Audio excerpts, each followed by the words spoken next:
Donc, je m'appelle Sabina. Je travaille au SCI depuis plus de 7 ans. Je suis une ancienne volontaire aussi. Je commençais au SCI en 2012 en faisant le volontariat où j'étais en Turquie, en Serbie et au Kosovo. J'ai été coordinatrice d'un projet en Belgique lors du projet Esperanza. Et j'ai aussi participé à un projet en Italie et en Thaïlande, déjà quand je travaillais au SC, parce que ça m'intéressait quand même de toujours faire ces expériences.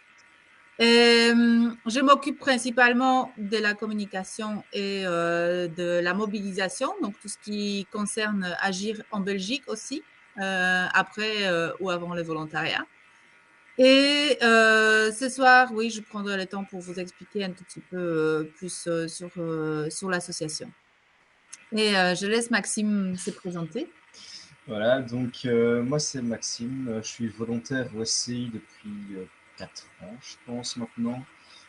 J'ai fait des projets à la fois à l'étranger, en Europe, j'en ai fait au Portugal, et je fais des projets en Belgique en tant que volontaire et en tant que coordinateur également. Je coordonne aussi des projets de volontariat plus courts, donc volontariat d'un jour en Belgique depuis 2 ans maintenant. Et dans le SCI, je fais aussi des animations, formations, et je suis au conseil d'administration et à l'Assemblée générale aussi accessoirement. Donc voilà pour moi. C'est ça. Ok, si vous voulez, je vais mettre une présentation en PDF, comme ça permet un petit peu de voir les choses en même temps. Ça va pas être très long, hein, parce que je préfère faire un petit peu survoler rapidement et après qu'on creuse éventuellement, mais ça va visualiser les choses. Donc j'y vais en espérant que je sais comment faire ça. Alors, tac, écran, tac, tac, tac. Non. Voilà, on dirait que ça va marcher. Voilà, vous voyez? Il faut dire parce que maintenant je vous vois plus. Oui, c'est bon, on va ton écran. C'est bon, on voit. Voilà, donc l'association que je vous présente s'appelle SCI Projets Internationaux. Maxime, tu peux peut-être couper les micros. Je ne sais pas s'il n'y a pas un petit bruit De fond. qui Attends, je vient. Je ne sais pas si c'est... Voilà, oui, c'est passé, oui. Donc, l'association s'appelle SCI Projets Internationaux. Euh, Nous sommes une ASBL. Et on a aussi double casquette un petit peu. On est une ONG d'éducation au développement. Donc, on est reconnu par la coopération belge au développement. Et on est une organisation de jeunesse. Et donc, on est reconnu par la Fédération Wallonie-Bruxelles. Ce que ça implique, c'est qu'on reçoit des subsides pour notre projet éducatif. Donc, du coup, ça ne nous met pas dans un truc où il y a l'enjeu financier pour notre travail. Donc, vous verrez ça aussi par rapport aux frais de participation à différentes activités chez nous. C'est une association qui a une longue histoire, qui a commencé après la Première Guerre mondiale en 1920. À l'époque, un ingénieur suisse pacifiste a décidé de lancer une initiative d'un service civil international, c'est de là que vient notre nom, pour créer un espace pour des personnes qui refusaient le service militaire à l'époque, qui était obligatoire. Et il voulait aussi que la réconciliation entre le peuple ait une expression concrète. Donc, du coup, le slogan qui était utilisé à l'époque, c'était des actes, pas des mots. L'idée, c'était vraiment de reconstruire concrètement, reconstruire entre les nations et se rencontrer pour mieux se connaître, pour éviter les guerres dans le futur. En 1947, le SCI, une branche, a été créée en Belgique. Et ce n'était pas la seule parce qu'au fur et à mesure, c'est dans différents pays, aussi bien en Europe qu'en dehors de l'Europe, que la branche du SCI s'est créée pour vraiment créer un mouvement international. Maintenant, il y a plus ou moins une quarantaine de branches. Du coup, on a fêté 70 ans en Belgique en 2017 et 100 ans qu'on n'a pas fêté en 2020 pour des raisons que nous connaissons tous. Mais on espère quand même de refêter à un moment. Voilà, je l'ai déjà dit, c'est un mouvement où il y a 40 branches et il y a quand même une philosophie commune et des rencontres entre les partenaires et les branches pour avoir un peu la même vision de volontariat et de ce qu'on fait comme travail. Petite visualisation de différentes branches et les partenaires. On n'a pas des projets dans tous les pays dans le monde, mais on est sur tous les continents. Et on travaille souvent pendant des années avec les mêmes partenaires. L'idée, c'est quand même d'avoir des partenariats pour envoyer des volontaires qui sont durables et qui sont un peu sûrs pour nous. Donc, nous avons un peu trois types d'activités, hein. Il y a le volontariat qui est un peu central.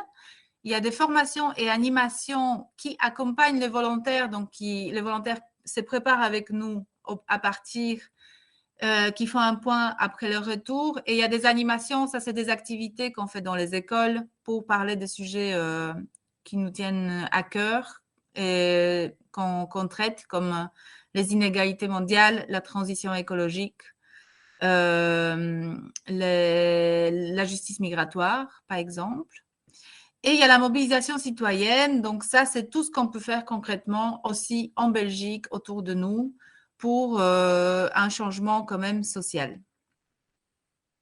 Qu'est-ce que c'est le volontariat pour nous? Parce que ce n'est pas toujours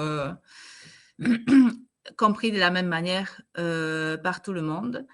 Donc, c'est l'idée de créer des partenariats avec des associations un peu partout, aussi bien en Belgique qu'en Europe, qu'en dehors de l'Europe, qui font quelque chose dans la même philosophie que nous, donc qui font des travaux dans le cadre de l'écologie, de la solidarité, de citoyenneté active. C'est, comme je l'ai dit, ça peut être aussi bien au nord qu'au sud. C'est des initiatives ou des associations qui n'ont pas un but lucratif. Donc, ça peut être aussi des coopératives et de communautés. L'idée qu'on a derrière ça, c'est de faire un peu l'expérimentation de certaines choses. Donc, par exemple, si vous allez dans une communauté qui a un jardin en permaculture, ça vous permet de découvrir ça. Ou une autre association qui fait, par exemple, la construction en matériaux recyclés. L'idée, c'est d'aller vers des alternatives, vers des petits espaces qui essayent de fonctionner autrement, d'une manière respectueuse de l'environnement et de l'humain. Et ça permet aussi de vivre une collectivité. Donc, vous êtes dans un groupe qui va faire quelque chose ensemble. Et ça aussi, on a envie que les volontaires puissent expérimenter. C'est souvent une immersion dans les contextes de notre pays. Donc, vous pouvez un peu par les coulisses découvrir d'autres problématiques, d'autres réalités, d'autres modes de vie et de pensée. Ça permet de comprendre des réalités locales et des enjeux globaux parce qu'on est quand même fort interconnectés entre les régions. Cette expérience de volontariat permet de créer les liens et une rencontre interculturelle. Et nous invitons nos volontaires à être forts dans l'observation et l'humilité. Donc, ce n'est pas une expérience où on va venir aider. C'est une expérience où on va venir échanger. Donc, du coup, on ne se place pas en tant que l'ESCI ne fait pas de l'aide matérielle pour des associations, par exemple, dans le Sud. Mais l'idée, c'est surtout de faire un échange et voir qu'est-ce que ça fait un apport de l'individu dans la communauté avec l'idée derrière quand même d'un changement des systèmes. Maintenant, ça c'était un peu fort philosophie de qu'est-ce qu'on entend comme volontariat. Maintenant, je vais vous expliquer un tout petit peu concrètement comment ça se passe. Donc, comme vous voyez, il y a trois types de volontariat. Il y a le volontariat à court terme, il y a le volontariat à long terme et il y a aussi les programmes qu'on appelle le CES, Corps européen de solidarité. Les premiers, l'idée, c'est de se retrouver dans un groupe multiculturel durant 2-3 semaines. Donc, vous vous inscrivez dans un projet qui est déterminé par l'association d'accueil qui dit entre 7 et 27 juillet, nous allons accueillir un groupe de 12 personnes pour faire tel travail et ils vont vivre et travailler sur place en ayant aussi du temps libre pour explorer, pour voir un petit peu les pays. Et c'est une expérience des groupes avec des personnes que vous allez rencontrer seulement sur place, qui vont venir de différents pays les plus probablement et aussi des volontaires locaux. Les volontariats à long terme, c'est entre 2 et 12 mois. Quand vous décidez de rejoindre un organisme pour s'immerger dans le travail de l'association en tant que volontaire, là, vous allez être seul ou avec d'autres volontaires, ça dépend. Et le Corps européen de solidarité, c'est un programme de la Commission européenne qui permet de faire le volontariat entre 6 à 12 mois, non, 2 à 12 mois, je vois, qui est subsidié. Donc ça vous permet, il y a un petit peu plus de démarches à faire, il y a un petit peu plus de délais à respecter, mais chez nous, il y a une personne dans l'équipe qui accompagne des volontaires qui voudraient faire ça. L'avantage de ça, c'est que effectivement, on reçoit un subside, donc du coup, vous n'allez pas payer le voyage et sur place, vous allez même recevoir un tout petit peu d'argent de poche via ces programmes. Donc ça, c'est aussi intéressant pour toutes les personnes qui ont moins de 30 ans de faire le volontariat de cette manière-là.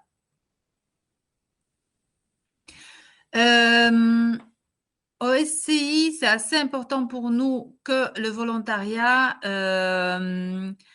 soit aussi vu comme quelque chose qu'on peut faire près de chez soi. Donc, on est en train de préparer plus ou moins une quinzaine de projets cette année en Belgique en collaboration avec différentes associations et d'autres organismes. Donc, ça se passe en été. C'est le volontariat de 2-3 semaines. C'est le volontariat d'un jour aussi. Maxime pourra peut-être vous donner quelques exemples après. Quelques partenaires qui sont notés ici, c'est par exemple un écocentre Oasis qui est près de Mons. On a une collaboration avec Oxfam Trailwalker. Don Bosco Téléservice, c'est une école de devoirs à Bruxelles où on fait l'animation avec les enfants. Collectif Gilbert fait un petit peu, c'est à Anderlecht et ils font un peu de choses d'aménagement urbain et des espaces un peu de convivialité en ville. Verdiris International, c'est une coopérative de maraîchage bio à Anderlecht aussi. Et Champ du Chaudron aussi, eux, ils font aussi des animations avec les enfants. Ça, c'est un petit peu… Mais c'est dans toute la Belgique. Je vois ici que 4 exemples de Bruxelles, mais le volontariat se passe dans toute la Belgique. En Belgique, on peut soit participer au projet, soit aussi coordonner les projets. Donc, la différence, c'est que vous prenez les rôles un peu d'une personne qui va faciliter la communication et le déroulement du projet. Donc, vous allez travailler comme les autres volontaires, mais vous faites les liens pour être sûr que tout le monde se sente bien et comprend ce qui se passe. Donc, entre l'association d'accueil qui, elle, organise le travail, et le SCI et le groupe de volontaires. Donc, c'est vraiment un petit peu un travail de prendre soin du groupe. Ensuite, ça va, vous avez des questions jusque-là? Non, pas pour l'instant. OK. Ensuite, on a les projets qu'on appelle les projets Nord. Ça se passe en Europe, aux États-Unis et au Japon. Là, ça peut être des projets aussi bien à court terme, à long terme que le Corps européen de solidarité. Et ici, vous avez les 3 sites que vous pouvez éventuellement noter sur lesquels vous pouvez faire des recherches de projets. Sur le site workcampssci.ngo, vous pouvez voir tous les projets déjà qui se profilent pour l'été et le printemps. Donc là, c'est très concret. Comme je vous avais dit, il y a des dates, il y a des descriptifs très clairs de travail, etc. Pour le moment, il y a une quarantaine de projets, mais c'est là que ça va se remplir. Il y aura de plus en plus parce que c'est une période maintenant où ça se prépare. Donc, vous pouvez surveiller ces sites si jamais vous envisagez de faire un volontariat comme ça pour voir qu'est-ce qu'il va y avoir. Long terme, c'est des projets à long terme, mais je conseille quand même de venir voir quelqu'un dans l'équipe parce qu'il y a certains projets qu'on connaît, mais qui ne sont pas répertoriés sur ces sites. Et si le CES vous intéresse, vous avez ici le mail de Sergio, mon collègue, qui accompagne les volontaires, chez qui vous pouvez prendre le rendez-vous aussi et prendre les infos. Ça ne vous engage à rien, mais ça vous donne déjà l'information par quelqu'un qui s'en occupe. Dans le sud, donc si on quitte l'Europe pour faire du volontariat, donc on parle ici de l'Asie, d'Amérique latine, d'Afrique, de Maghreb et Proche-Orient. Pour le moment, c'est fort conseillé pour le long terme, mais on espère quand même qu'en 2022, ça va être aussi plus facile de partir à court terme. Et il y a quand même pas mal de projets qui commencent à aussi se profiler à court terme. Pour participer à un projet comme ça, vous allez les trouver aussi sur la page WordCamps, mais on vous conseille, on vous demande de faire une rencontre avec une des personnes de l'équipe qui est responsable des projets parce qu'elles pourront un petit peu mieux vous orienter pour le choix des projets. Il y a une formation de préparation, donc qu'on appelle formation développement et interculturalité qui a lieu 3e week-end du mois d'avril, qui est très interactive. C'est avec d'autres volontaires. On va dans un gîte en dehors de Bruxelles, donc c'est même si vous ne vous décidez pas à faire le projet, c'est une très chouette formation à faire si vous êtes intéressé par les questions de développement et d'interculturalité. Et il y a une journée qu'on appelle de formation régionale où on va un petit peu plus s'épancher avec les volontaires qui vont dans la même région sur la spécificité de cette région. Évidemment, en n'étant pas exhaustif parce que c'est quand même des énormes régions comme Asie, Amérique latine ou Afrique. Et en septembre, le dernier week-end de septembre, cette année, ça va être du 30 septembre au 1er octobre, c'est le week-end de rentrée. C'est le moment où on invite aussi toutes les personnes qui ont fait des activités avec nous à venir au week-end pour échanger, pour faire la fête et pour faire un peu le point de qu'est-ce qu'on fait avec cette expérience. Concernant les frais d'inscription, vous pouvez voir ici que tous les projets en Belgique, sauf si vous coordonnez, et les projets en Europe, l'inscription au projet vous coûte 100 € et sur place, vous êtes nourri et logé. CES, c'est les programmes subsidiés, donc ça ne vous coûte rien. Et les projets dans le sud, c'est 180 € parce qu'il y a la formation qui est une étape qu'on compte en plus dans laquelle vous devez participer pour participer à un projet dans le sud. Et il y a les frais sur place à payer directement à l'association qui organise les projets, qui varient entre 150 et 300 €. C'est une manière de soutenir les associations qui travaillent dans le sud parce qu'elles sont beaucoup moins subsidiées que les associations en Europe. Et ça leur permet de mieux assurer les coûts d'accueil de volontaires, mais aussi de fonctionner le reste de l'année.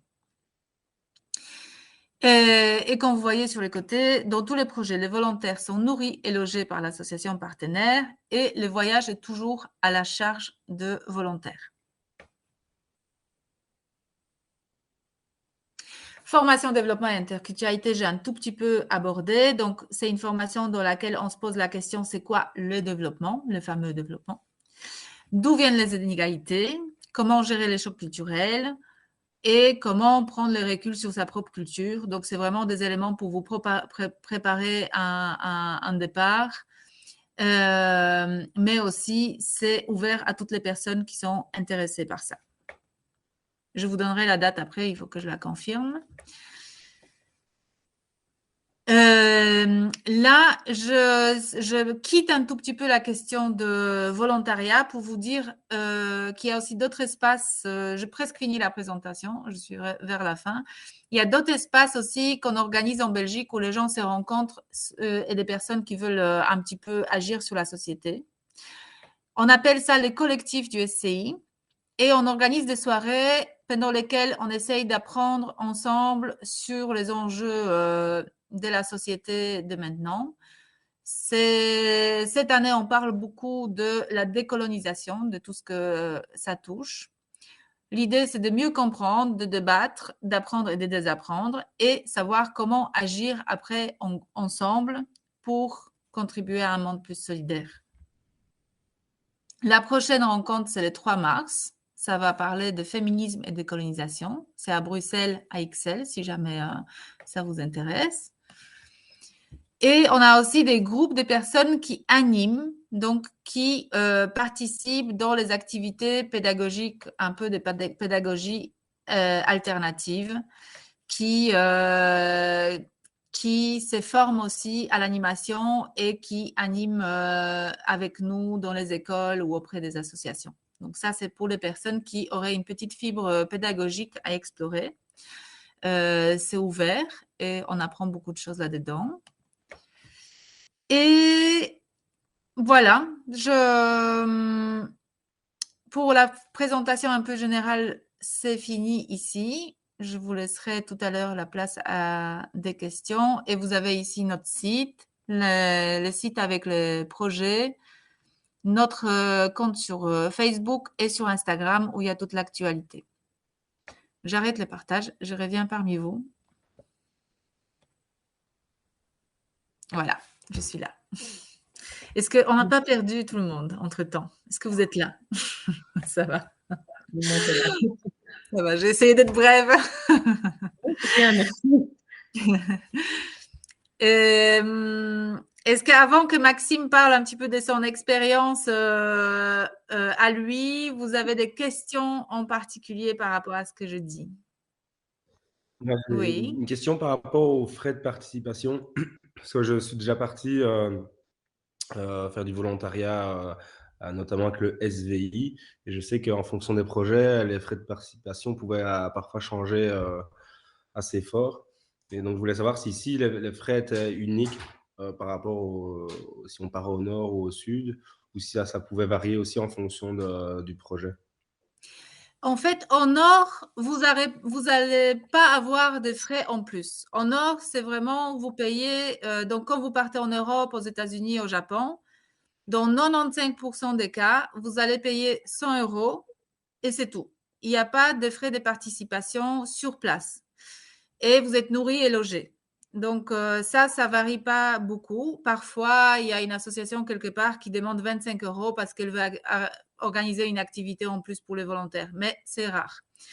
Dans le sud, on essaye d'avoir quand même un plafond de 300 € maximum de participation sur place. C'est toujours annoncé à l'avance de combien vous allez payer sur place. Donc, ça ne va pas varier. Une fois que c'est dit, ça ne change pas. Et donc, c'est entre 150 et 300. Et on essaye d'habitude, si on ne trouve pas ça justifié, on refuse des projets où on demanderait aux volontaires plus de 300 € sur place. Donc voilà, c'est pas censé varier. Vous êtes censé être prévenu à l'avance de frais que vous allez avoir. Ok, très bien, merci.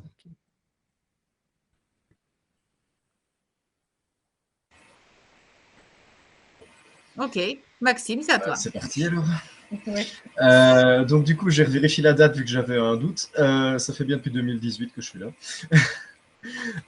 Et donc j'ai fait mon premier projet, c'était en Belgique, dans un centre d'aide aux demandeurs d'asile, du côté de Namur, donc une vingtaine de kilomètres au sud de Namur. Et donc c'est par cette porte-là que je suis rentré au SCI.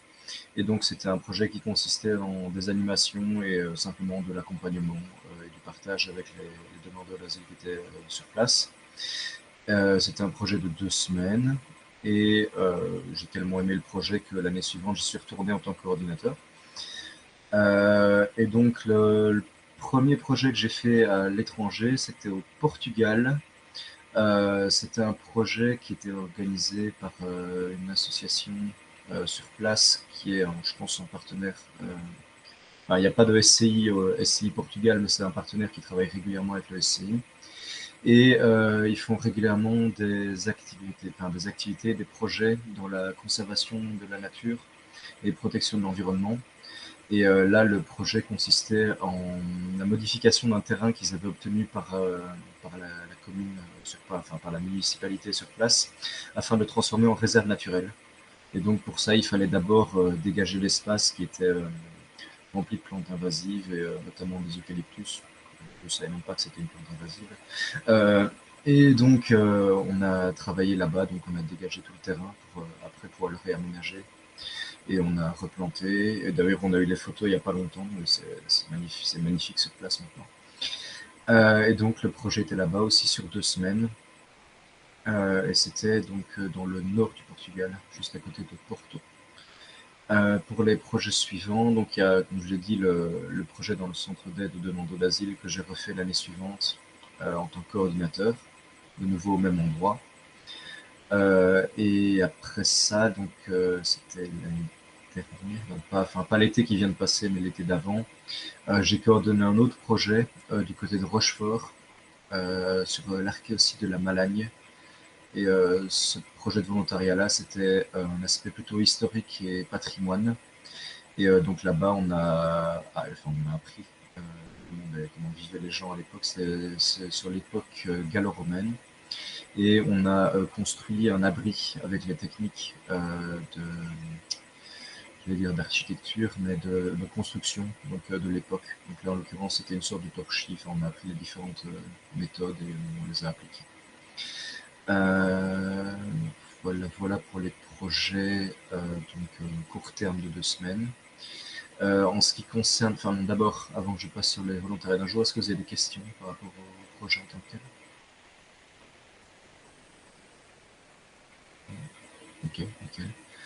Je passe sur les volontariats d'un jour.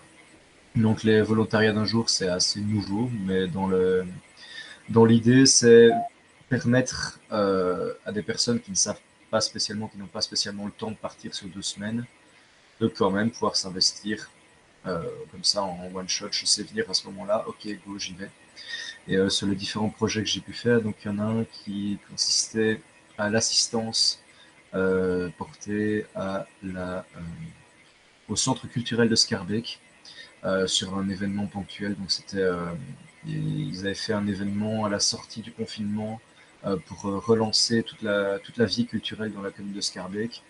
Et donc ils avaient invité différents artistes, différentes personnes qui proposaient des activités. Il y avait des activités pour les jeunes enfants aussi. Et donc du coup, ils avaient demandé une aide au SCI afin de pouvoir relancer ça. Et donc on y était avec 6 ou 7 volontaires et on a aidé à l'installation de la journée, à l'encadrement pendant le festival. C'était sous forme de festival. Et puis voilà, on a terminé la journée, on les aidant à ranger, puis on a bu un petit verre avec eux pour célébrer tout ça.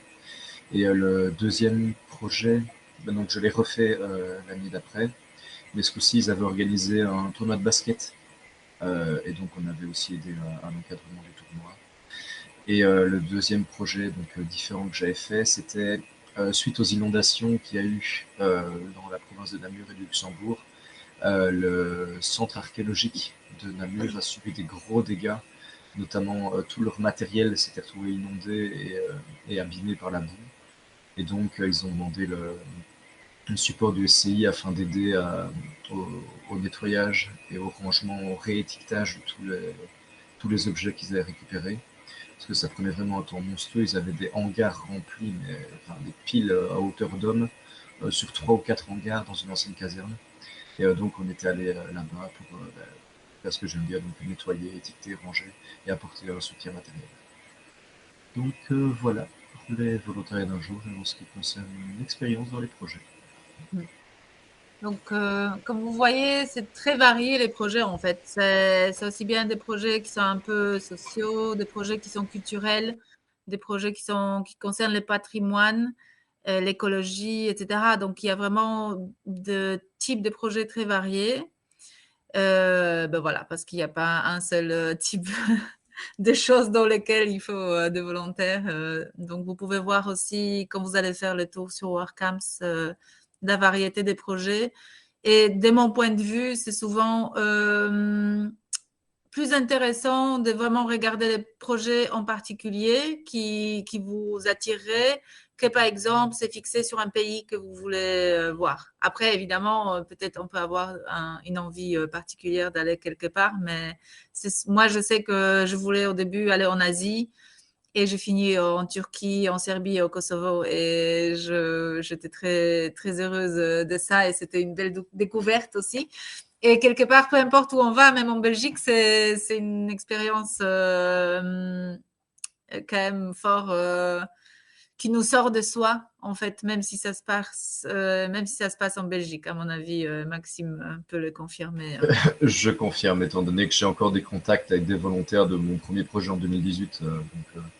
C'est vraiment des expériences très, très fortes.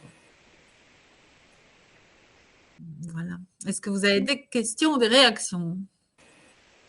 Moi, j'ai peut-être juste une petite question par rapport à ce que tu as dit avant, au niveau de l'âge pour participer au projet. Est-ce qu'il y a un âge minimum? On a dit qu'il n'y avait pas d'âge limite, mais est-ce qu'il y a un âge minimum?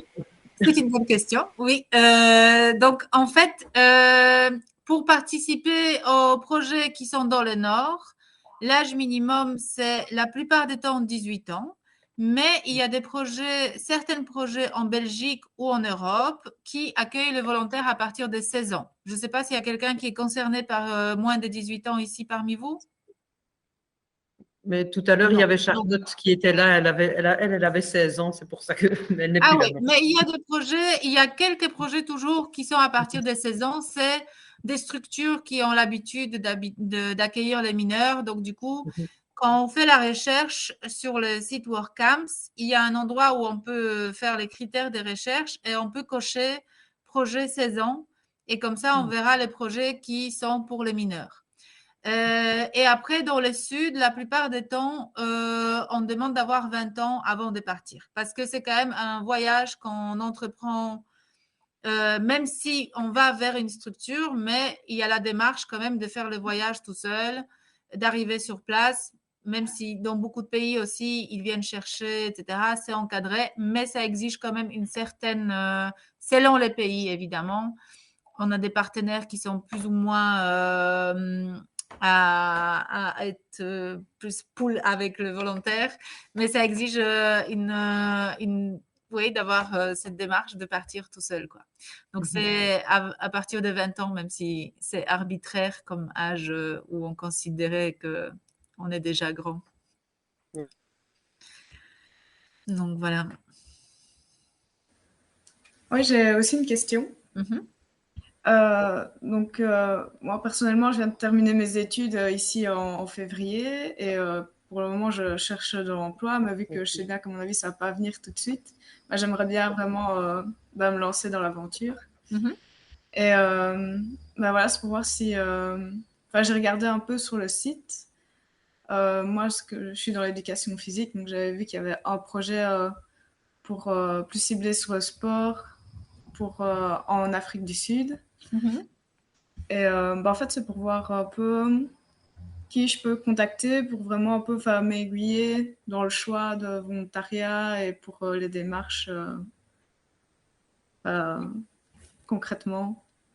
Donc, tu sais si tu veux partir longtemps ou pas longtemps dans le sud ou dans le nord, ou tu ne le sais pas à ce stade-là? Je ne le sais pas encore. Je veux dire, Alors, je te conseille de voir soit Sergio, soit Marie. Je peux t'envoyer leurs adresses. Ils s'occupent tous les deux, ils s'occupent des régions en particulier, mais à première étape, ils peuvent donner des informations générales sur tout. Donc, c'est ma collègue, donc Marie, vous avez vu le mail de Sergio jusqu'à présent. Sergio s'occupe de CES, mais aussi des volontariats à long terme et de Maghreb, Proche-Orient, Marie d'Asie et d'Amérique latine. Mais ça, à ce stade, ça n'a pas d'importance. Tu peux aussi bien aller vers Sergio ou vers Marie. Donc, leur mail, c'est marie@scibelgium.be. Peut-être le mettre dans le chat pour que Oui, je peux le mettre dans le chat. Ça me sera plus facile. Tout à fait, tout à fait. Il y a certainement un chat ici. Où est-ce que c'est? Ici. Ah oui, je l'ai trouvé. Donc, Marie.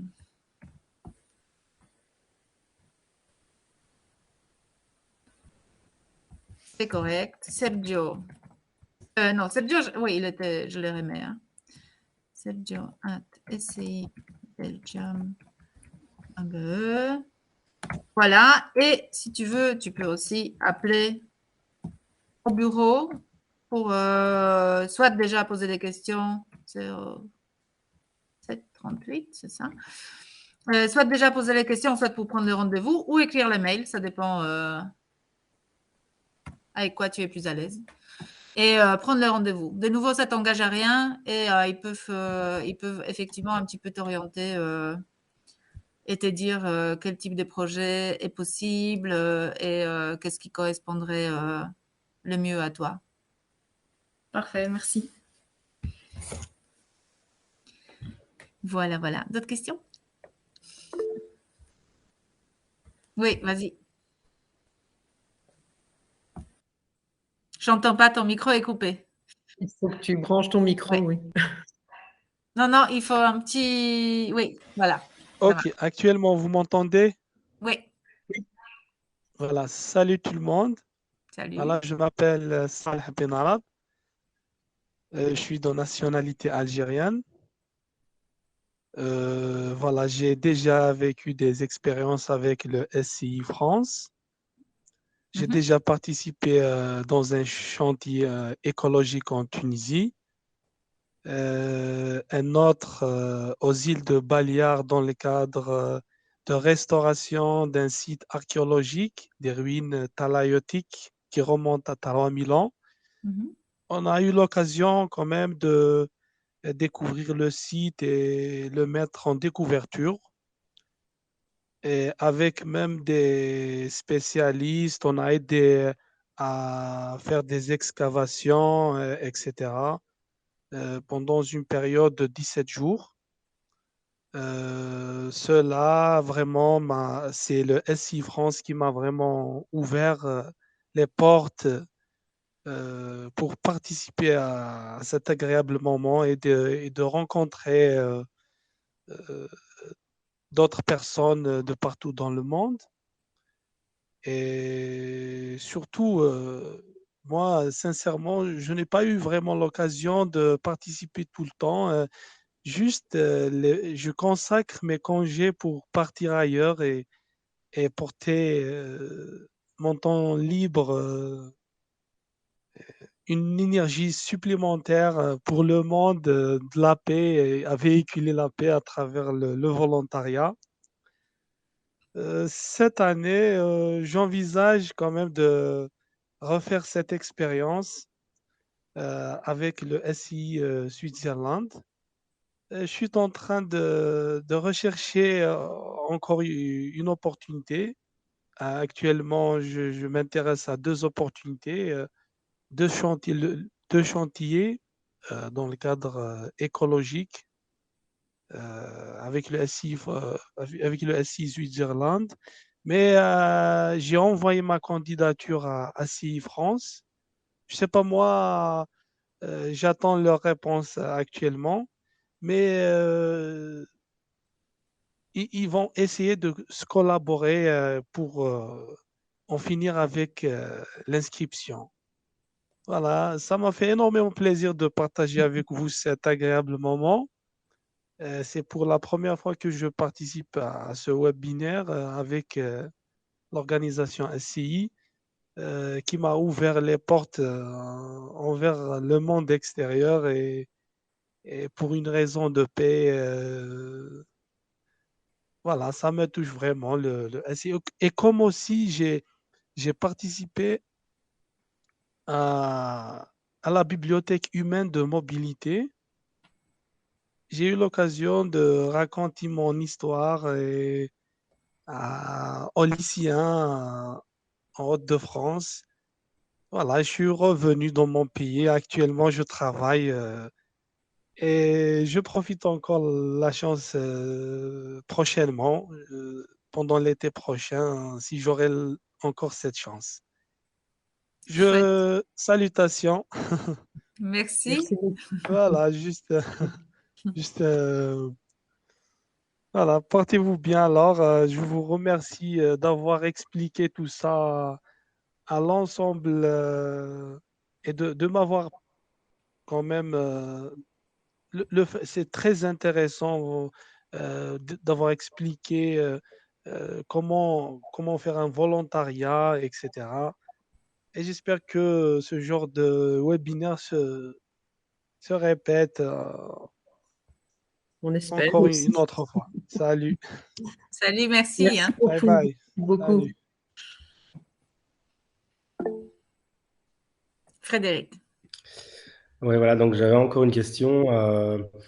Donc moi, comme ça là, j'utilise un peu mes congés pour pratiquer le volontariat. Je travaille comme infirmier urgentiste à Namur et donc je suis parti plusieurs fois avec le SVI, notamment au début avec les pionniers, donc j'étais chef pionnier ici et 2 fois je suis parti tout seul.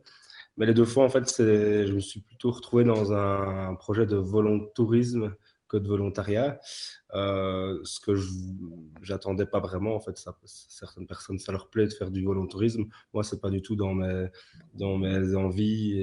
Et donc, voilà, j'étais un peu déçu, surtout mon dernier voyage où j'étais parti en Tanzanie, à Zanzibar, où je me suis senti, en fait, enfin, pas très utile au projet.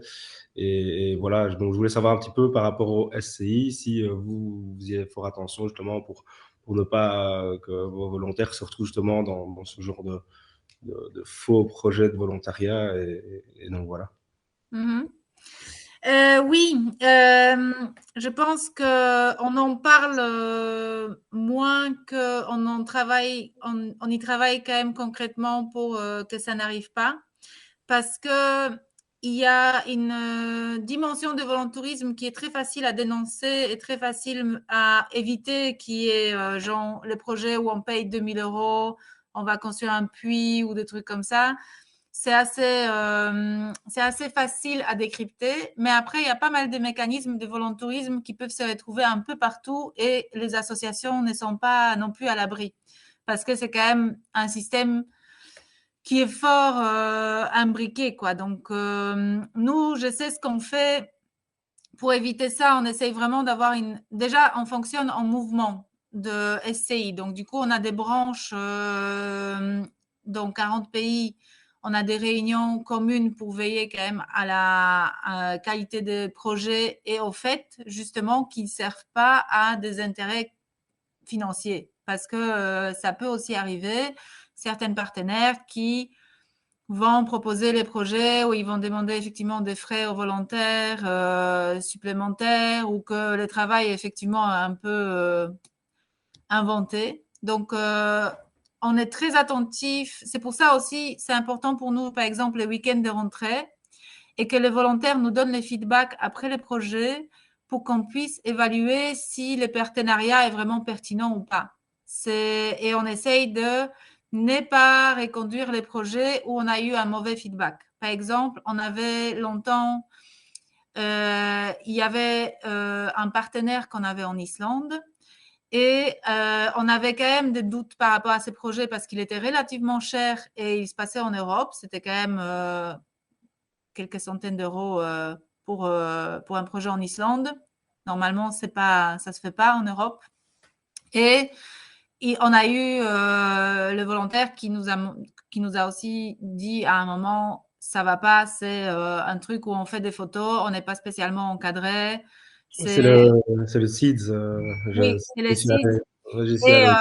voilà, et SEEDS, on a arrêté de travailler. On les propose plus, ces projets pour les volontaires, même si Islande est un endroit très prisé par les volontaires et ça nous aurait fait gagner certainement des participants.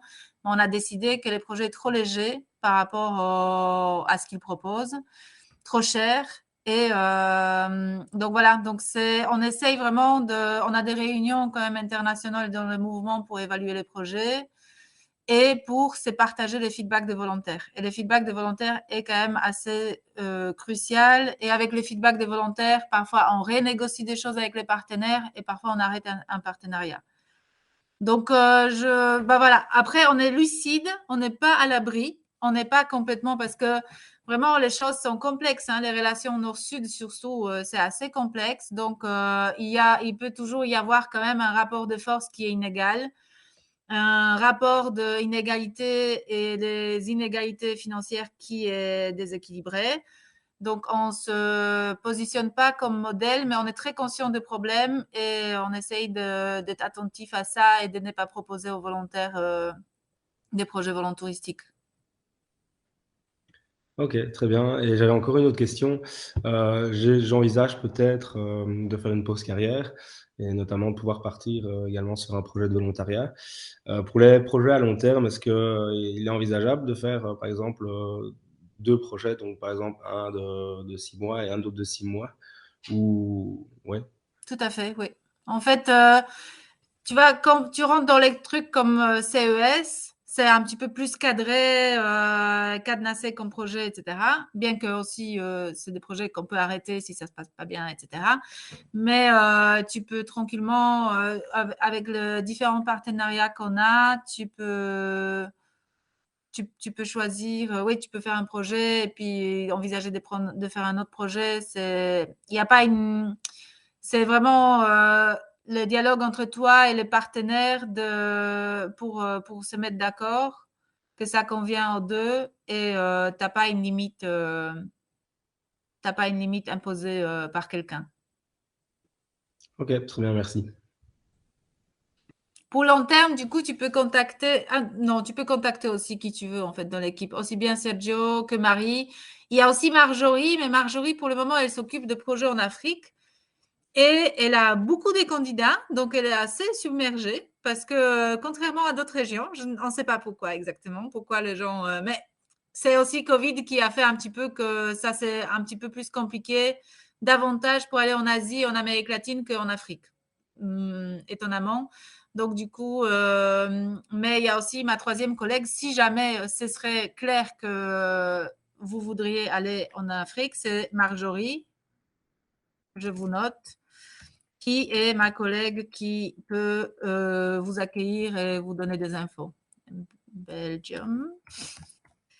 Voilà, parler et écrire Marjorie. Voilà, troisième contact. C'est 3 personnes dans l'équipe qui rencontrent les volontaires, qui connaissent les partenaires, qui connaissent les feedbacks des volontaires et qui peuvent vous aiguiller. Ok, super, merci. Plus de questions? Ah, celle-là. Voilà, c'est bon. Juste une petite question à propos des volontaires qui désirent faire, bon, les volontaires qui n'ont pas de partenaire SCI dans leur propre pays. Mhm. Et y a-t-il des possibilités, je ne sais pas moi, comment envoyer ces volontaires à faire participer ces volontaires, sachant que, par exemple, il y a des pays comme l'Algérie ou le Mali, je ne sais pas moi, Alors là, tu pourras d'autres pays en écrire. Chine. Oui, tu pourras écrire en fait à Sergio parce que lui, il s'occupe de toute la zone qu'on appelle Midi. Donc, il connaît tous les partenaires. Ton téléphone a sonné. Il connaît tous les partenaires en fait aussi du Maghreb. Donc, peut-être il pourra te dire vers qui tu peux t'adresser. Ok. Donc, n'hésite pas à lui écrire un petit mail et demander parce que je sais qu'il prépare maintenant aussi un programme qui est un petit peu en collaboration avec Tunisie. Donc, Ok. il pourra peut-être voir comment tu pourrais faire. Moi, j'ai contacté le SI France j'ai déjà fait avec eux. Mhm. J'ai déjà participé dans des chantiers organisés par le SCI. Donc, je n'ai pas eu de problème dans ce sens. Je sais pas moi, après le Covid, est-ce qu'il y a des changements dans les procédures ou je sais pas, mais j'ai leur a envoyé un mail et j'attends leur réponse actuellement. Ok, très bien. Merci. Merci. Il n'y a plus de questions, apparemment. Je ne sais pas. Personnellement, moi, c'est bon, ça répond à mes attentes. J'ai quand même une expérience là-dedans, donc j'ai déjà beaucoup de questions qui ont été répondues avant. Mais voilà, merci en tout cas pour la présentation. C'est un peu par chance que je vous ai trouvé, c'est via sur Facebook, quoi. Donc je suis quand même très content de tomber sur vous. C'est chouette. Je vous laisse Voilà. mon mail Moi, si vous avez d'autres questions aussi. Si vous voulez que je vous redirige vers Merci. quelqu'un pour quelque chose. Merci Sabine. Avec plaisir. Toute question. Tac, tac. Moi, si je peux juste vous demander quelque chose, en fait, je vais vous parler en lien vers une évaluation du webinaire. Donc, nous, ça nous permet, ce serait cool si vous pouviez remplir cette évaluation. Ça nous permet d'améliorer et de voir un peu votre ressenti après ce webinaire. Donc, je vais juste partager le lien directement. Alors, voilà. Très bien. Et vous voulez qu'on les remplisse tous maintenant ou après? Quand vous voulez, mais bon, voilà, c'est le mieux, c'est comme j'ai mis le lien sur le chat. Maintenant, il y a pour toi, Sabina, c'est un formulaire particulier que j'enverrai par mail. Ça va? Très bien. Merci. Merci à tous, en tout cas, des échanges. C'était super intéressant. Merci.